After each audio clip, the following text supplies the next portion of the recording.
welcome to another story time. Today is a little bit of a serious topic. I'm going to be talking about black companies in Japan.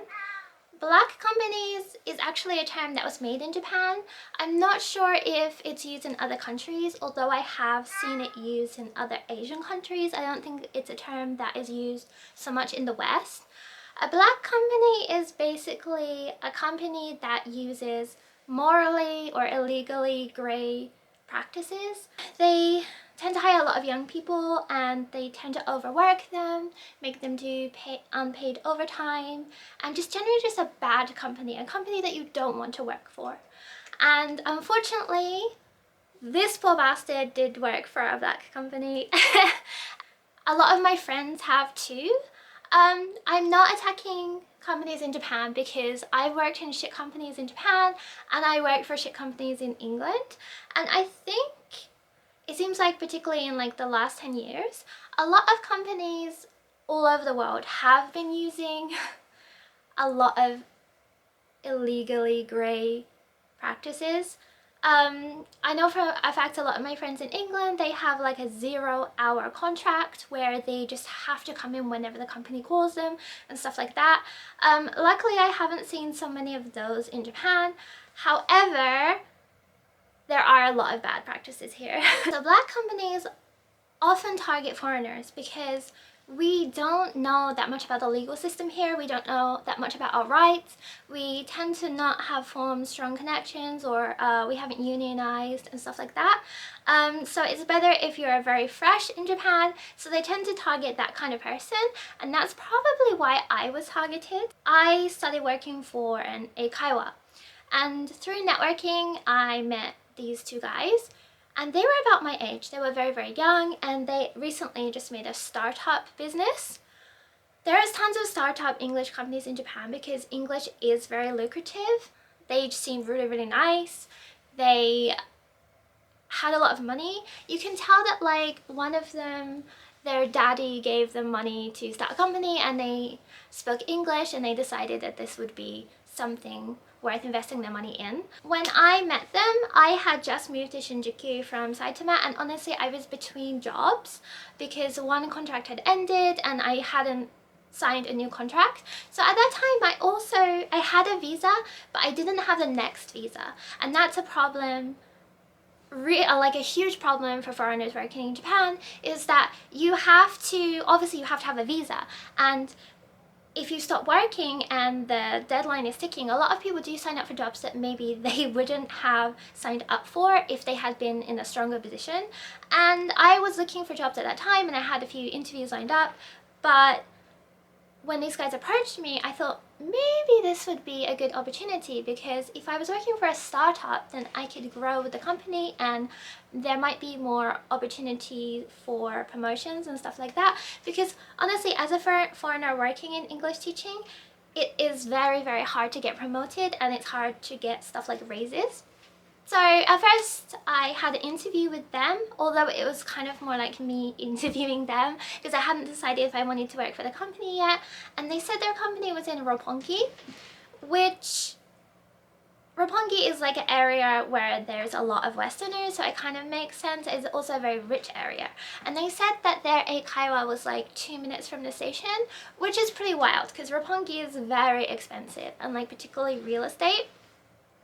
So when I arrived, and it was indeed 2 minutes from the station, and it was such a dodgy looking building on the outside. But like if you've seen my videos before, you'll see that I comment on this a lot. Like there's a lot of companies that are in really, really dodgy looking buildings, and you'll go inside and it's like a beautiful tea shop or like a boutique or something like that. So it's not entirely uncommon, but there was a sticker on the window and it did say something like, oh, police don't come here, or something like that. It was very small for an eikaiwa. There was only like 2 classrooms, which I thought was a little bit weird, because surely if you're an eikaiwa you want like multiple classes going on at the same time, and you can't really make money. The boss was like very attractive and charismatic and charming, and so he had a lot of connections, and this particular eikaiwa mostly taught people who were really rich. We had some celebrities. There were tons of like very interesting people who did take lessons there, and that's one thing that did sway me to work with them. I asked them if they were able to provide me with a visa, and they said of course. Then the only thing left was the first red flag, and that was they asked me to make a very specific bank account because it's cheaper for them to put money in my account because it's the same as theirs. This is actually a red flag. A lot of businesses do this. It doesn't mean it's a bad business, but it is kind of a little bit suspicious, and it's something that you should probably look out for. Then the staff. Again, everyone was suspiciously young. Like, the boss was about the same age as me. His right-hand man, who I'll call him Kensuke. Kensuke was about the same age as me, and they had like 4 staff members, and these were all guys that were in university, and so like they were kind of working there as an internship, and so they weren't getting paid.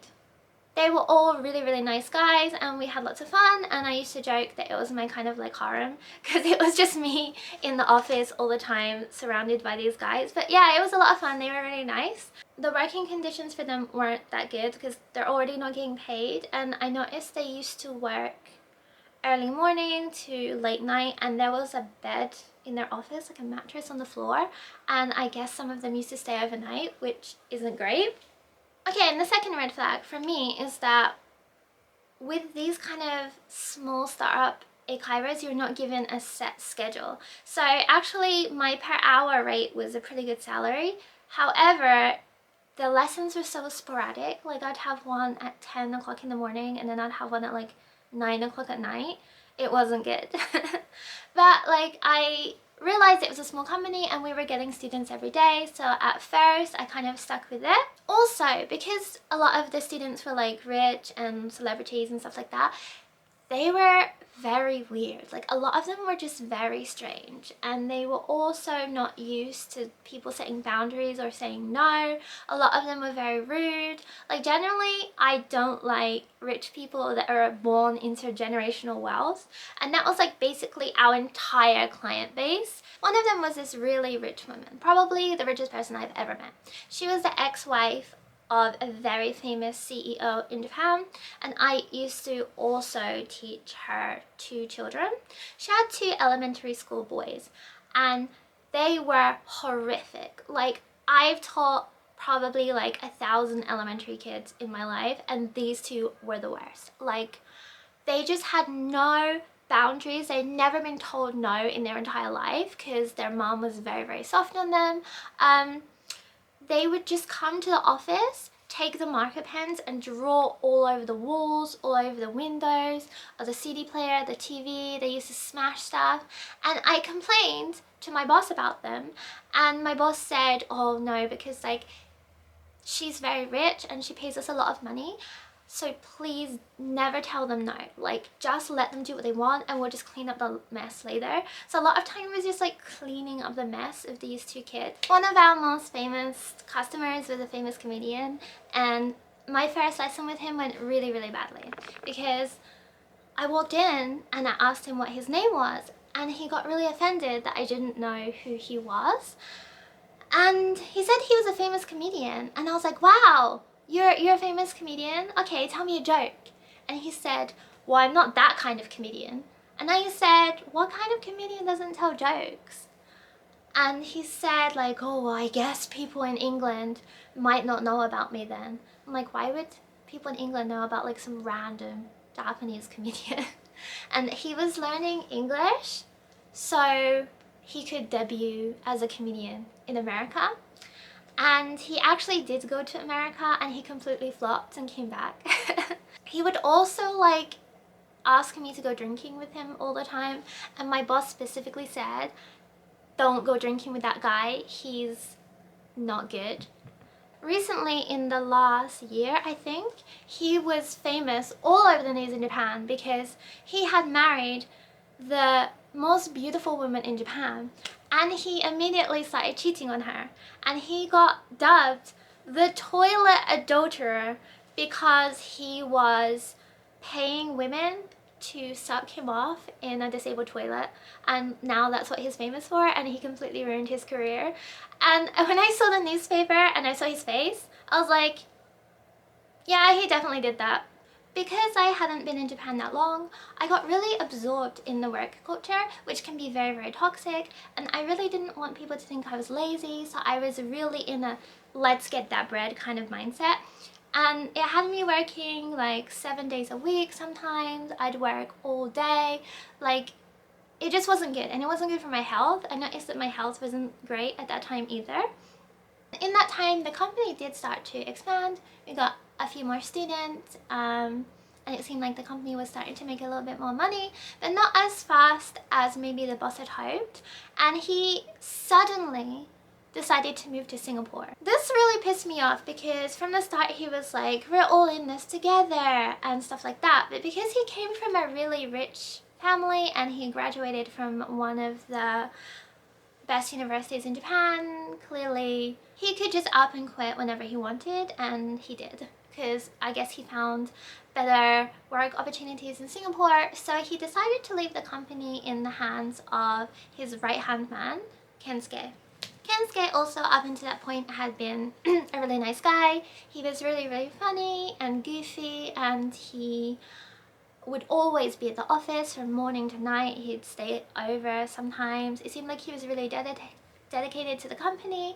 He wasn't as like charming and charismatic as the boss, and so he lacked possibly the leadership skills, but it seemed like he was doing his best. I noticed that there would be a lot of phone calls, and that Kensuke would take them privately, and then after a while the phone calls just stopped completely. Okay, the third red flag, and probably the biggest. Our eikaiwa was on the floor of this building, and the other side was a different company, which is quite normal in Japan. And the other company, we found out, was owned by the boss's brother, which kind of makes sense. His brother looked very sleazy. His brother was huge for a Japanese person. He just looked kind of greasy. He would kind of like leer at me sometimes, and he used to pop in now and then to see his brother. I asked what his company was, because it's on the same floor as us, and they said that he owned a bunch of girls bars in the area, and that was kind of like their office, which is a really big red flag, because girl bars in Roppongi, I mean, the whole girl bar industry is kind of seedy, and a lot of it is run by the Yakuza. I noticed like a lot of beautiful women would sometimes take the elevator up with me to the same floor, and they would disappear in that guy's company office for a while, and yeah, it was just kind of like uneasy. And then they also had their own staff, and they were all like younger guys with sleeked back hair, and they had tattoos up their arms, which is obviously unusual for Japan. And we had one kind of kitchen and bathroom in the middle, and so if you wanted to microwave something or wash your hands, you would do it there. So sometimes both of our staff would meet in the middle. So like every day, me and the staff in the next place used to greet each other, and they were definitely like Yakuza. Then the guys dropped a bombshell on me and told me that they couldn't sponsor my visa, that they looked into it and it seemed too difficult. This really pissed me off, because you cannot hire foreigners in Japan, like have a business that specifically hires foreigners and then tell them that you can't give them a visa. The fact that they took so long to even research about this really, really annoyed me. So at that time, I started to immediately look for another job. Then another bombshell. I came in one day and the 4 guys were all working, and they were sitting in the office, and they said they needed to speak to me. They said that the boss's right-hand man, Kensuke, hadn't been paying the electricity, the phone bill, or anything, and basically all the services were going to get cut off. He'd been taking all the money that the customers were giving him and just not putting it anywhere. I guess he was keeping it, and then he randomly disappeared. So I'm already interviewing other companies. Then I walk in, the other teacher walks in, and one day the office was completely different. The walls had been moved, The furniture was completely different. It was redecorated. This is in the space of like one day. I don't know how they did this. This was bizarre. And there were 3 clearly like 22-year-old Japanese graduates standing in their crisp new suits. And they were honestly the smuggest and most annoying people I've ever met in my entire life. There were 2 guys and 1 girl.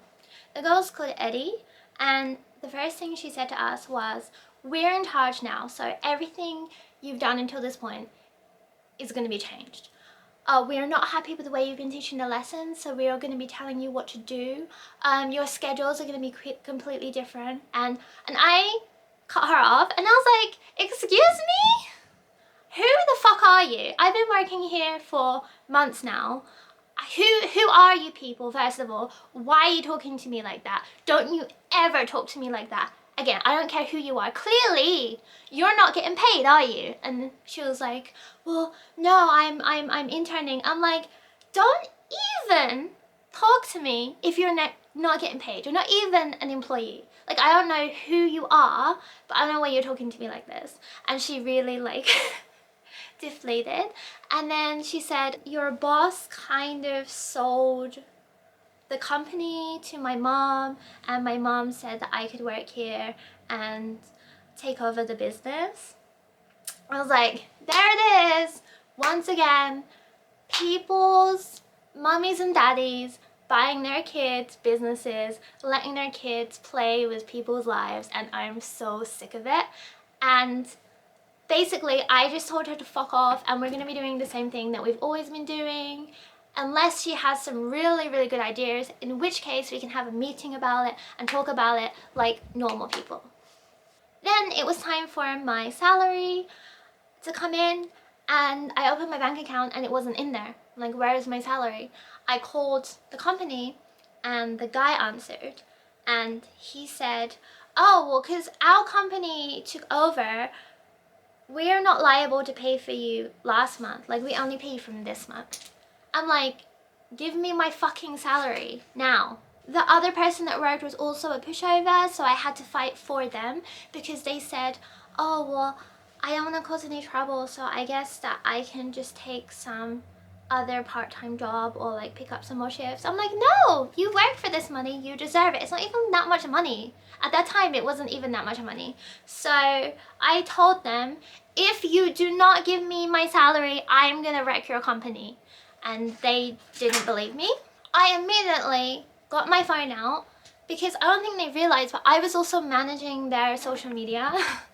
And I made a template email and I said, just letting you know that a separate company has taken over this company and they're not paying any of their workers. So I'm not going to be working here anymore. And basically, you can be my private student or you can go somewhere else because basically this company sucks.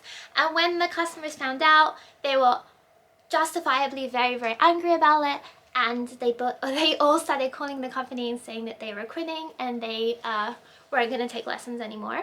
The boss's sleazy brother told me if I wanted he could work in his girls bar. I'm like, first of all, that's illegal, my guy. Second of all, there's obviously no way I'm going to be able to get a visa from that. Third of all, why would I go from English teaching to working in a girls bar? And I've seen the way they treated women and I definitely didn't want to be working there. So one of the guys called me and begged me to stop posting shit on their social media and to stop calling their customers.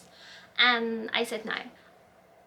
Deliver me my salary right now and I'll stop doing that. And he said, okay, I'll deliver you your money. And he was like, okay, if you come and pick it up, I'll give it to you right now. And I said, no, come to my home station and deliver it to me. So he went to the bank, he printed out my money, he got on the train, he comes to my home station, and when I went to pick it up, he was already like deeply bowing. And he apologized profusely in English and Japanese, and he said, please don't leave the company, please, we need you, you're our best teacher. And I'm like, no, you had your chance, the only thing you had to do was pay me. Like, the bar was literally so low and you didn't. so fuck you, I'm leaving. I don't know what happened because that company seems like it's not there anymore, so I guess they just gave up. And it's just like a colossal waste of time and resources. Like, they had a space, they had customers, they had teachers. All they had to do was do some light research into visas and treat their employees with like a crumb of respect, but that was too much effort for them. And this is a story that I've heard thousands of times in Japan. Like, this happens all the time. Most of the time it's like small companies. They hire foreigners, they underpay them, they lie to them. I know 5 people this has happened to, where they said they can get you a visa, but when it gets closer to the deadline, they say, actually, we can't give you a visa. So this is something that you have to look out for. Okay, so the conclusion. The conclusion is sucky companies in every single country, and it's very hard to tell what a lot of them are, but it's getting easier. When I took this job, it was about 7 years ago, and honestly, it wasn't as easy to tell then. But these days, you can search on social media. There's websites that review this kind of thing. Unfortunately, a lot of these companies are startups and they are new, so a lot of people do fall for it because it's very hard to tell the quality of a company that's been open like 6 months. My advice is, if you're starting out in Japan, try to work for the bigger and more well-known companies. Honestly, most companies do really dodgy things. I haven't worked for a company in Japan that has been very good. There will be a lot of things like they purposefully won't tell you about taxes. They won't tell you about how much time you can take off and like vacation time and stuff like that. And they'll do their best to squeeze as much money and productivity out of you as they can. So the only thing you can really do is do your own research and talk to other people in that company. And most importantly, if a company starts treating you badly, just leave.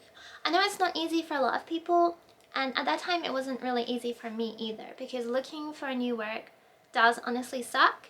But I would suggest, even if you really like your job, always be searching, always be looking, because that's what I do. And so the moment my company starts pissing me off, I can just piss off.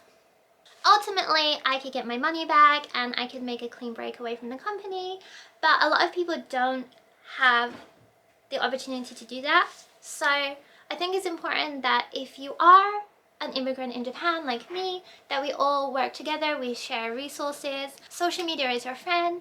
There's Reddit forums where you can ask questions, and I just hope that we as a community can keep working together and looking out for each other, because honestly, no one else is. As always, thank you for watching. Let me know if you have any similar stories or experiences working with Black companies in Japan, or if you have any questions. And of course, please subscribe.